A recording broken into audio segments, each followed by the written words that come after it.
After the end of World War II, the world was split into two, East and West. This marked the beginning of the era called the Cold War.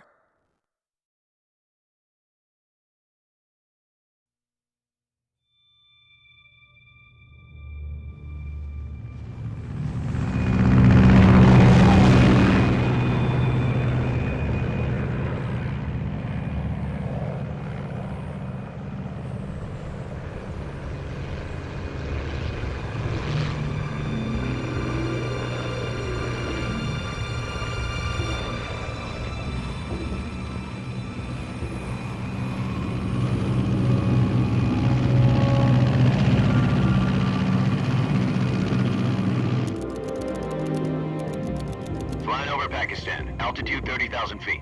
Approaching Soviet airspace. 20 minutes to drop off. Commencing internal depressurization. Equipment check. Arm main parachute. All right. You ready to go? Drop zone still showing a high pressure mass. Cav okay. Good. We've got high visibility.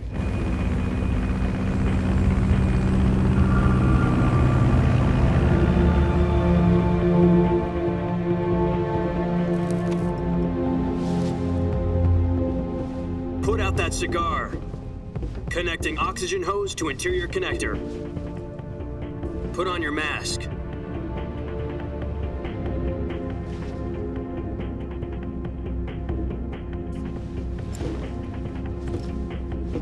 Does this panty waste know what he's doing? Approaching release point. 10 minutes to drop off. Hey, are you deaf?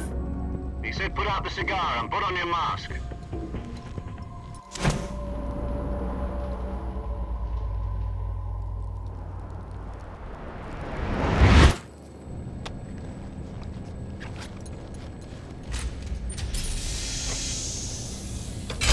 Depressurization complete. Checking oxygen supply. 6 minutes to drop off. Opening rear hatch.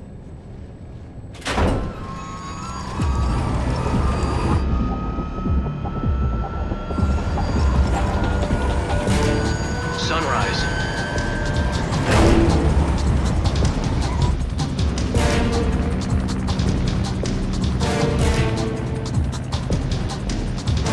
External temperature minus 46 degrees Celsius. 2 minutes to drop off. Stand up. You'll be falling at 130 miles per hour. Try not to get frostbite from the wind chill. 1 minute to drop off. Move to the rear. Activate the honor bottle. This is one for the history books. The world's first halo jump. 10 seconds to drop off. Stand by. Status okay. All green. Prepare for drop-off. Countdown. 5, 4, 3, 2, 1. Spread your wings. And fly. God be with you.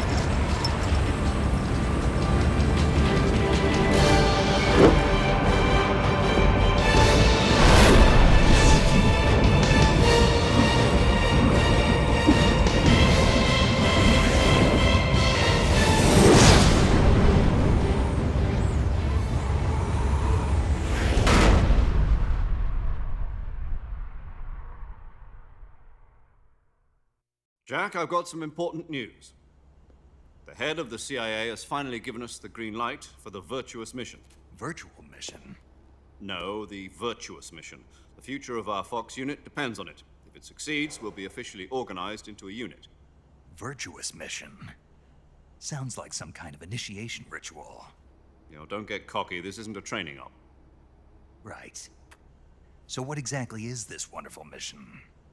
Well, about 2 years ago, a certain Soviet scientist requested asylum in the West through one of our moles. His name is Nikolai Stepanovich Sokolov. He's head of the OKB-754 Design Bureau, one of the Soviets' top-secret weapon research facilities, and the East's foremost expert on weapons development. Sokolov? Isn't he that famous rocket scientist? The very same. On April the 12th, 1961, the Soviets achieved the first manned spaceflight in history.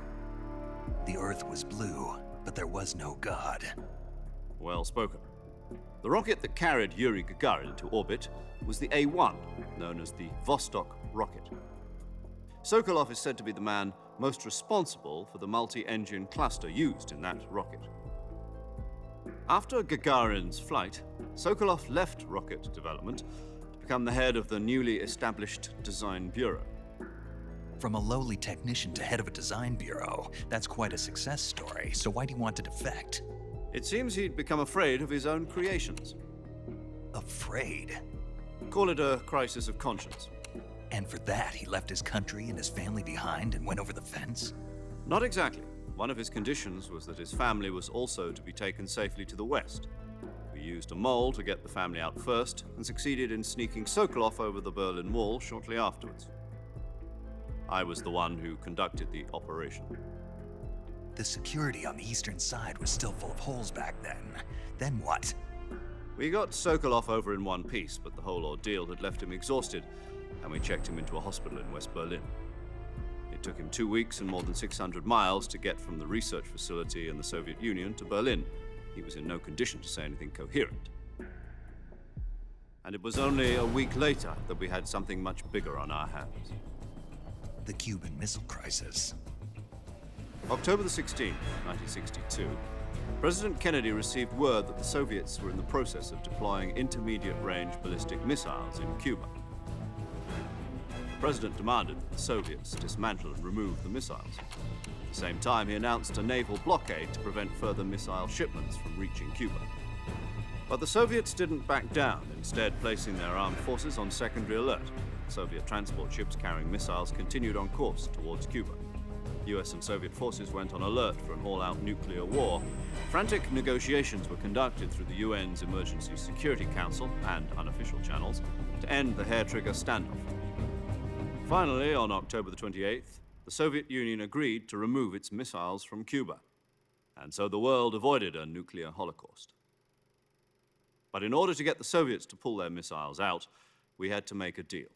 You mean the one where the US agreed to remove its IRBMs from Turkey? No. The Jupiter IRBMs deployed in Turkey were obsolete, and we were going to get rid of them anyway. They had no strategic value whatsoever to either the US or the Russians. The Turkey deal was a ruse, a cover story that was fed to the other intelligence agencies around the world. So what did the Russians really want? Sokolov. They wanted us to return Sokolov. You mean the Soviets pulled out of Cuba just to get their hands on Sokolov? That's right. What the hell was he working on? At the time, we had no idea. We were running out of time. It was either give up Sokolov or risk full-scale nuclear war. In the end, we had no choice. President Kennedy gave in to Khrushchev's demand. The next day, I got Sokolov out of the hospital, handing him over to agents on the eastern side. Sokolov kept on screaming, "Save me," until he disappeared from my sight. Then a month ago, we received some new information from one of our moles. About Sokolov? Yes. He was taken back to the research facility and forced to continue working on the weapon in question under KGB supervision. What's more, it's on the verge of completion. So what kind of weapon is it? Something to do with space rockets? No, missiles. Same technology. I guess you're right. We don't know the details, but it appears to be a new kind of nuclear device. For half a year now, the Soviets have been conducting frequent nuclear tests at Semipalatinsk. Something to do with the weapon, I assume. We're talking about a secret weapon so big that Khrushchev was ready to pull out of Cuba to get it back. Is Sokolov still in the facility? No. According to our intelligence, he's in Selinoyarsk, a place in the mountains about 3 miles to the west that's known as the Virgin Cliffs. The Virgin Cliffs. Nice name for a virtuous mission. They moved him there just recently. Why? Apparently, they're conducting a field test of the weapon, but it's our best chance to get him back. This mission would never have been possible if he was still in the research facility. This is our last chance. Sokolov must have known that too when he contacted us.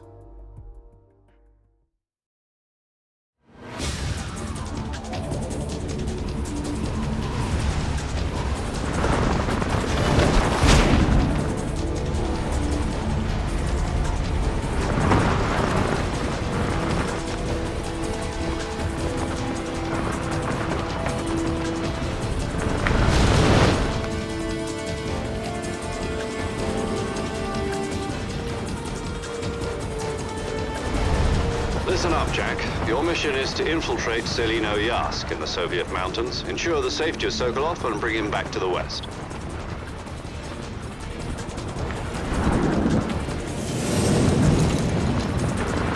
If we don't get Sokolov back before that weapon is complete, we'll be facing a major crisis.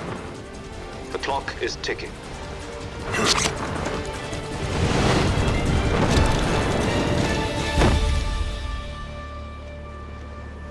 Once we've confirmed the rescue of Sokolov, stand by at the recovery point. A recovery balloon will be dropped at that point.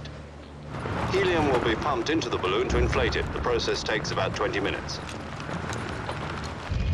Once it's complete, the gunship's arm will latch onto the balloon and pull it up. The Fulton surface-to-air recovery system. I'm familiar with the theory. Take it easy. It's been combat-proven. Do you think Sokolov is up to it? The shock will be less than during a parachute jump, and the arm can handle up to 500 pounds. So you're planning on going over the border in a single combat Talon? She's equipped with two 6-barrel 20mm Vulcan cannons, as well as two 40mm machine guns. Sounds like she could hold her own against a battalion of tanks. Even with the fuel in the reserve tank, we're facing a 4-hour time limit. If all goes well, it shouldn't take more than a few hours. Home in time for dinner. But if anything goes wrong, you'll be eating dinner, breakfast, and all the rest of your meals in the jungle.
Do you copy? You're already in enemy territory, and somebody might be listening in. From here on out, we'll be using code names to refer to each other. Your code name for this mission will be Naked Snake. I'll be referring to you as Snake from now on. You're not to mention your real name. Snake? What, you don't like snakes? What do you mean? Well, you've eaten one before, haven't you? In survival training. I'm glad to hear that. I don't know if I'd ever order one in a restaurant, but... Be careful, you might not have a choice. What about you, Major? What should I call you? Let's see. I'll be Tom. Call me Major Tom. Oh, and Snake. Yeah, The crew isn't watching anymore. You can take off the disguise now. good idea. This isn't right. Time for the snake to shed his skin.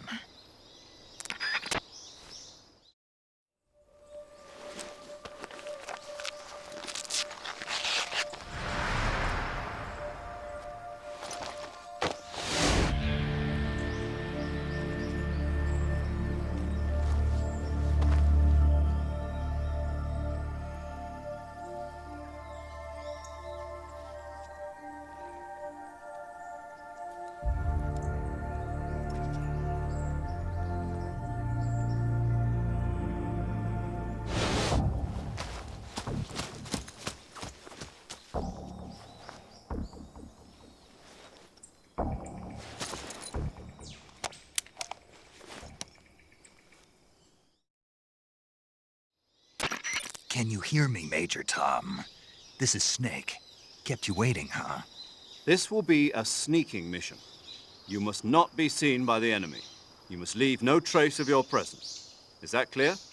This kind of infiltration is the Fox unit's speciality. In other words, weapons and equipment are procured on site.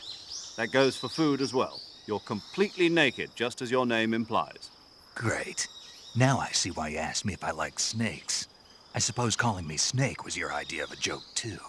No, there's a good reason for that. I'll tell you later when the time is right. Gotcha.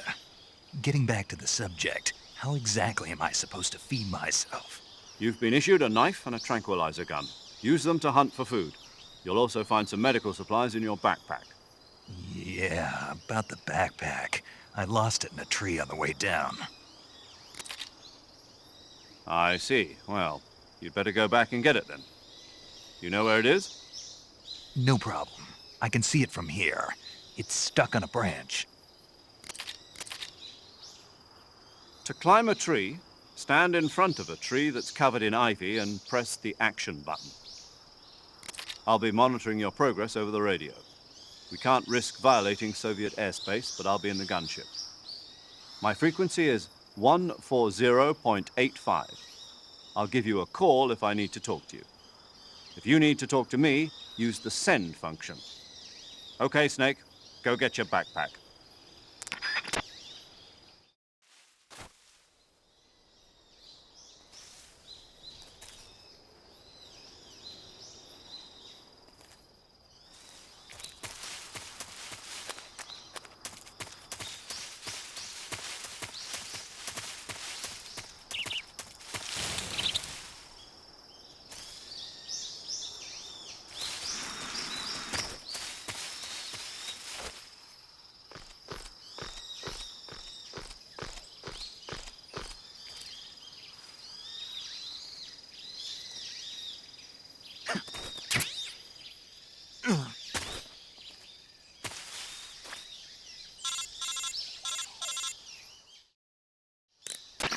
I see you've retrieved your backpack, Snake.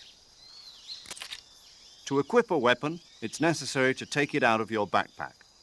In the survival viewer, choose Weapon from the backpack. Your available weapons will be displayed in a window in the upper left. From that list, choose the weapon you want to equip and press the Enter button. For other equipped items, just do the same thing from Item. Got it. Use the survival viewer backpack. Yep, that's right. Survival is fundamental to this mission. After you've been out in the field for a while, your stamina will start to drop. If your stamina gets too low, it'll affect your performance. You won't be able to shoot accurately, for example, and your wounds won't heal as smoothly. Keep an eye on your stamina so you don't run out. To recover lost stamina, you can hunt for local flora and fauna. You can use either your tranquilizer gun or your knife to hunt. My only weapon is a Mark 22 Hush Puppy tranquilizer gun? That's right. It's been fitted with its own suppressor. However, the suppressor will deteriorate every time you fire. Once its durability reaches 0, the noise suppression effect will be gone. So don't get too trigger-happy with it.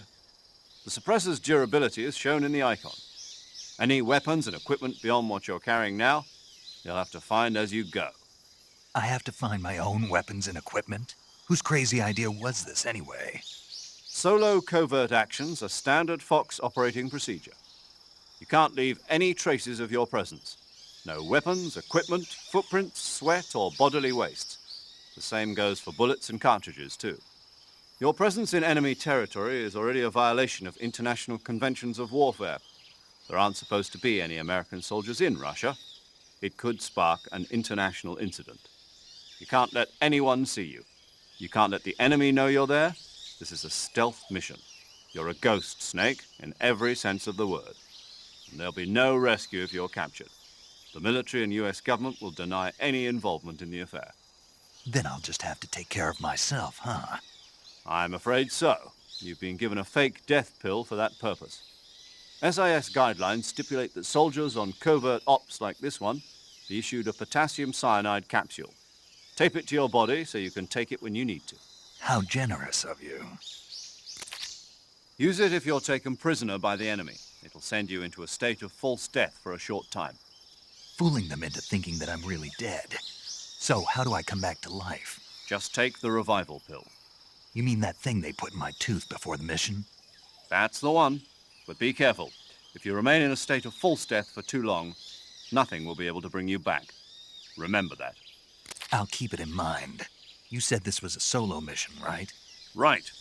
I guess that means I can't count on any reinforcements. Correct. The mission rests entirely in your hands. A real one-man army. Relax. There's a support team ready to back you up over the radio. Who? I'll introduce them to you. This time, survival is of utmost importance. The first member of the support team will be in charge of monitoring your physical condition, acting as a medic, so to speak, as well as recording your mission data. She's a member of Fox as well, and she's here on the gunship with me. She? Hello, Snake. I'm paramedic. Nice to meet you. Paramedic. As in a medic who comes in by parachute. Aren't you going to tell me your real name? Are you going to tell me yours, Mr. Snake? My name, huh? It's John Doe. And they call you Jack for short.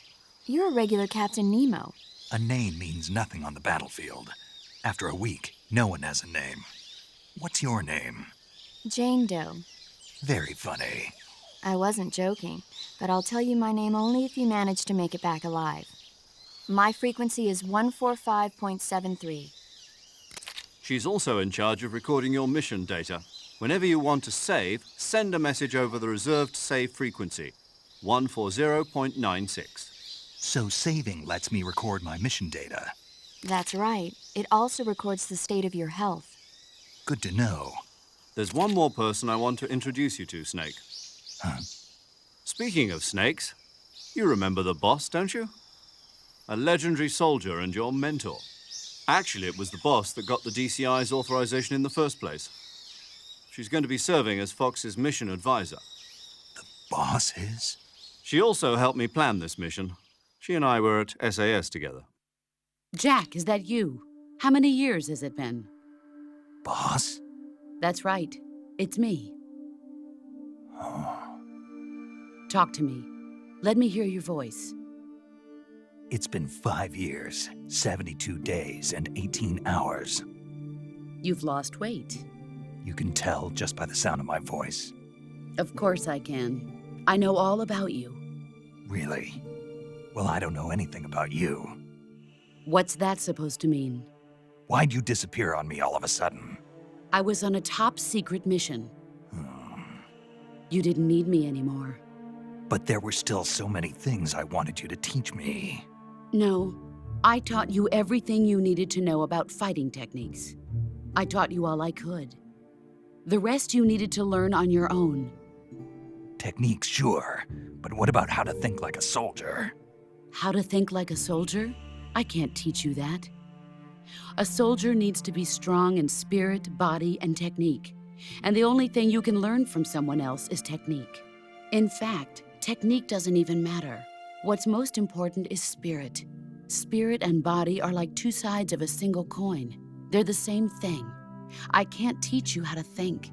You'll just have to figure it out for yourself. Listen to me, Jack. Just because soldiers are on the same side right now doesn't mean they always will be.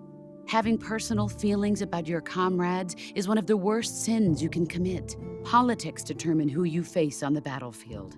And politics are a living thing. They change along with the times. Yesterday's good might be tomorrow's evil. Is that why you abandoned me? No, it had nothing to do with you. I already told you, Jack. I was on a top-secret mission. A soldier has to follow whatever orders he's given. It's not his place to question why. But you're looking for a reason to fight. You're a natural-born fighter, but you're not quite a soldier. A soldier is a political tool, nothing more. That's doubly true if he's a career soldier. Right and wrong have no place in his mission. He has no enemies and no friends. Only the mission. You follow the orders you're given. That's what being a soldier is. I do whatever I have to get the job done. I don't think about politics. That's not the same thing. Sooner or later, your conscience is going to bother you. In the end, you have to choose whether you're going to live as a soldier or just another man with a gun. There's a saying in the Orient, loyalty to the end. Do you know what it means? Being patriotic. It means devoting yourself to your country. I follow the president and the top brass. I'm ready to die for them if necessary. The president and the top brass won't be there forever. Once their terms are up, others will take their place. I follow the will of the leader, no matter who's in charge. People aren't the ones who dictate the missions. Then who does? The times. People's values change over time, and so do the leaders of a country. So there's no such thing as an enemy in absolute terms. The enemies we fight are only enemies in relative terms, constantly changing with the times. As long as we have loyalty to the end, there's no point in believing in anything, even in those we love. And that's the way a soldier's supposed to think? The only thing we can believe in with absolute certainty is the mission, Jack. All right, but do me a favor. What is it? Call me Snake. Snake. Oh, right. Your code name is Snake. It suits you well. That's right. The legendary unit that the boss put together during World War II was a snake. The Cobra unit, a group of heroes that brought the war to an end and saved the world. As long as you've got a legendary hero backing you up, you'll be fine. Isn't that right, Snake? Yeah, I can't think of anyone else I'd rather have with me. Oh, and one more thing, boss.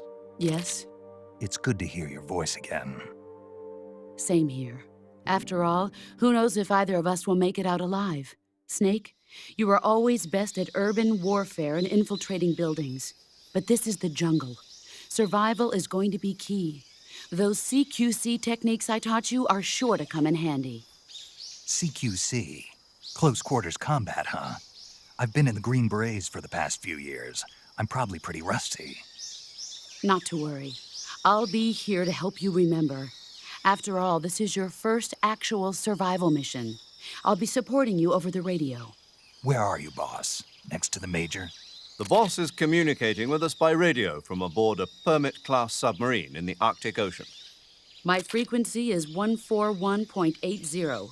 Call me if you need my advice on battle techniques. Gotcha. Your mission is to retrieve Dr. Sokolov. Dr. Sokolov is being held in an abandoned factory located to the north of your current position. Avoid heavy combat and don't let anyone see you.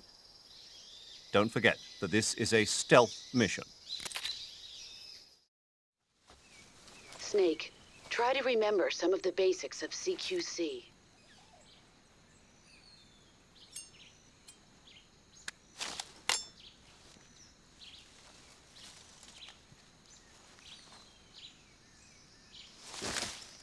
Commencing virtuous mission now.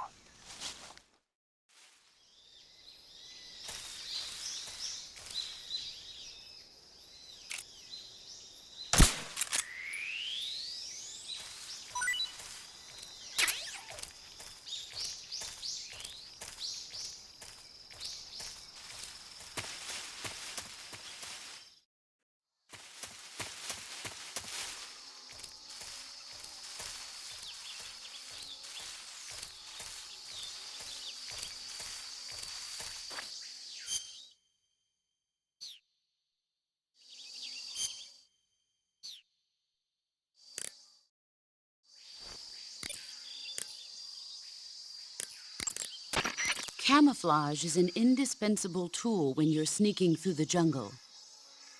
To use camouflage, first press the Start button to go to the Survival viewer. Then select Camouflage and press the Enter button. Select Uniform to select Battle Fatigues, and Face to select Face Paint. Choose battle fatigues that match the surrounding environment. The most effective camouflage is attained by selecting fatigues that blend in with the environment. Camouflage patterns that stand out in your surroundings will attract attention.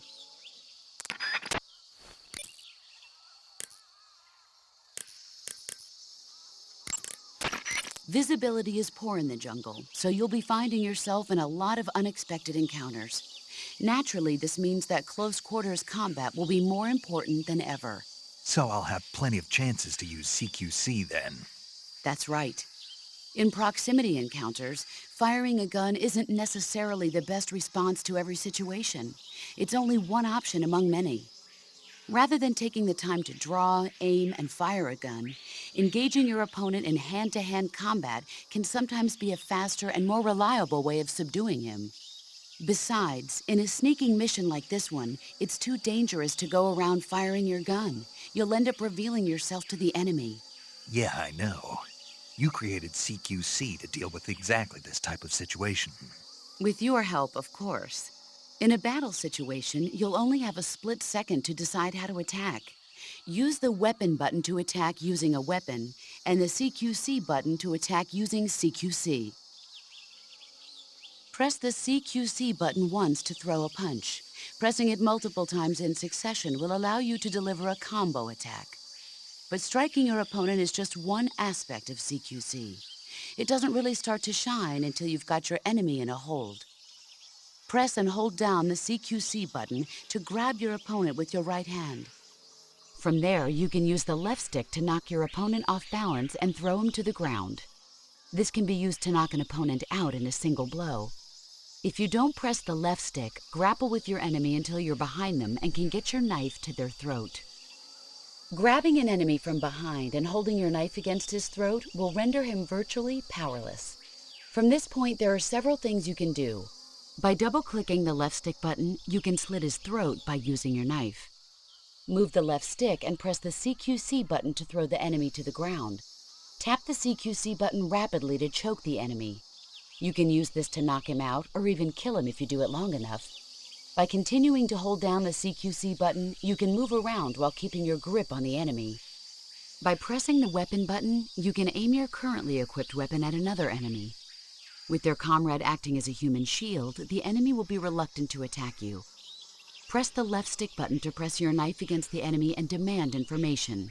You'll be surprised at how much you can learn this way. But don't get too complacent. While your enemy may be powerless in your grip, he'll use any opportunity he can to counterattack.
Major, I've spotted 2 enemy soldiers. They're probably KGB troops sent to guard Sokolov. AK-47s and grenades. Snake, Your presence in Soviet territory is already a violation of international law. We can't let the Kremlin find out that the CIA and the American government are involved. Contact with the enemy is strictly prohibited. Don't engage them in battle either. This is a stealth mission. Got that? The Major is right. The point of this mission is to sneak through the jungle without being seen. The success of the mission depends on how well you use your camouflage. Change your camouflage by selecting Camouflage from the Survival Viewer. The Uniform option lets you pick your uniform, while the Face option lets you change your face paint. Choosing camouflage that blends in with your surroundings will help you conceal yourself more effectively. Also, don't forget that anything that moves will stand out in the jungle. If you just stand up and run around like an idiot, you're bound to be spotted. But if you crawl instead, you should be able to sneak by without being noticed. You can see how effective your camouflage is by looking at the Camo Index. The Camo Index shows how well your current camouflage blends in with the surrounding area. The higher the value, the harder you are to spot, and vice versa. The key is to make yourself one with nature. Keep that in mind as you go along, okay?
Who was that?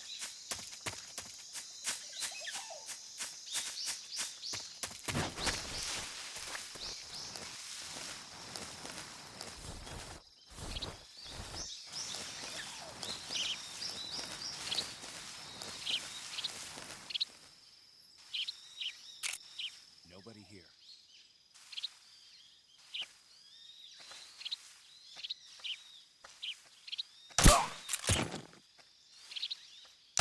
What's wrong?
Saving the game, Snake?